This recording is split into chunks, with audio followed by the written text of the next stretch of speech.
Kedarnath Ranchi track पर गए बंगाल के 10 सदस्यीय दल में से 2 सदस्यों का स्वास्थ्य ज्यादा खराब होने पर अ, वो चलने में असमर्थ होकर ट्रैक में ही फंस गए, जबकि अन्य 8 वापसी लौट आए थे। वहीं अब दोनों ट्रैकर में से एक की मौत हो गई है और दूसरा ट्रैकर अस्पताल में भर्ती है। इस बात की सूचना एसडीआरएफ को दे दी गई है।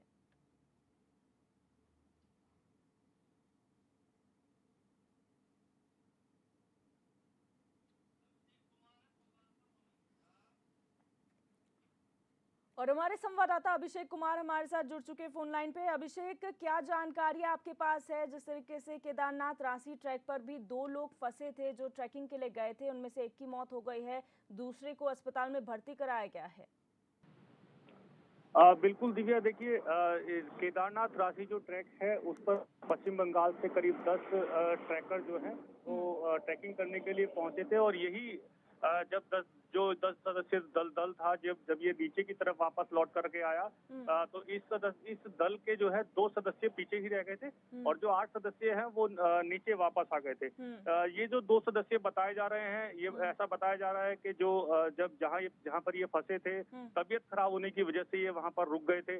और जिसकी सूचना जो है, जो बाकी के ट्रैकर थे उन्होंने नीचे एसडीआरएफ को दी, जो स्थानीय प्रशासन था उनको दी, जिस पर तत्काल जो है कार्रवाई करते हुए जो एसडीआरएफ की टीमें हैं वो उन्होंने तुरंत जो है राहत और बचाव कार्यों की टीम के साथ जो भी उनकी टीमें थी वो वहां पर पहुंचे और दोनों जो लोग थे, जो फंसे हुए लोग थे, जो ट्रैकर थे, उनको जो है वहां से रेस्क्यू किया।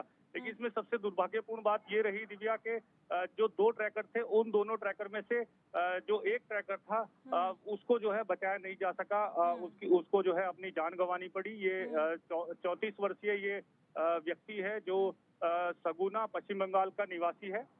वो इसमें जो है मृत पाए गए हैं और इसके साथ ही जो दूसरे सदस्य थे उनको रेस्क्यू करके जो है अस्पताल में फिलहाल जो है भर्ती करा दिया गया है। कह सकते हैं कि एसडीआरएफ की तत्परता से जो दूसरा व्यक्ति है, कम से कम उनकी जान बच पाई है। एसडीआरएफ ने जिस तरह इस रेस्क्यू को जो है अंजाम दिया, अभी कुछ दिन पहले एक एवलॉन्च हमने देखा, जो यहाँ पर जो है करीब 29 जो पर्वतारोही थे उनको अपनी जान गंवानी पड़ी थी। तो उस लिहाज से अगर देखा जाए तो एसडीआरएफ की जो कार्रवाई है वो काफी राहतपूर्ण रही है, जिसमें कम से कम एक व्यक्ति की जो है जान बच सकी है। जी दिव्या। लेकिन अभिषेक, यहाँ पर सवाल ये उठता है कि जब हमारे प्रदेश में पहले ही एक हादसा हो चुका है, एवलांच आने की वजह से इतने लोगों ने अपनी जान गंवाई है, ऐसे में जो ट्रैकिंग है उसे क्या थोड़ी समय के लिए रोक नहीं देना चाहिए? और अगर ट्रैकिंग करते हैं तो फिर भी प्रशासन को अलर्ट करना चाहिए कि हम लोग ट्रैकिंग पे जा रहे हैं, अगर कोई ऐसा बड़ा हादसा हो जाता है तो कम से कम समय पर उन्हें रेस्क्यू किया जा सकता है।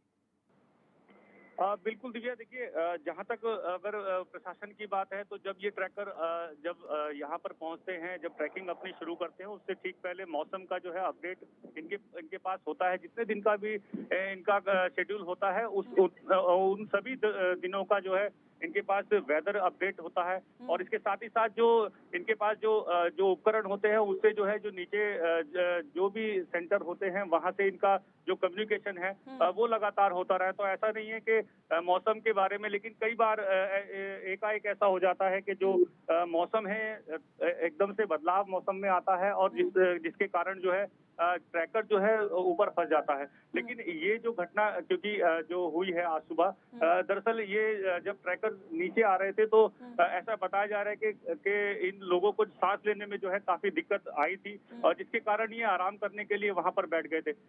तो इसमें क्योंकि जब हमने उत्तरकाशी वाला एवलॉन्च देखा, जब वो एवलॉन्च आया था तो जो पर्वतारोही थे वो लगातार यही बात कर रहे थे कि जो सुरक्षा उपकरण है, जो अपडेट है, उसके तरफ भी सरकार को सोचना चाहिए। जो उपकरण ट्रैकर एक ले जाता है अपने साथ, उनको कम से कम अपडेट करने की तरफ जो है सरकार को ध्यान देना चाहिए, ताकि इस तरह की जो घटनाएं हैं उनकी पुनरावृत्ति ना हो पाए। जी बिल्कुल अभिषेक, बहुत शुक्रिया जानकारी के लिए।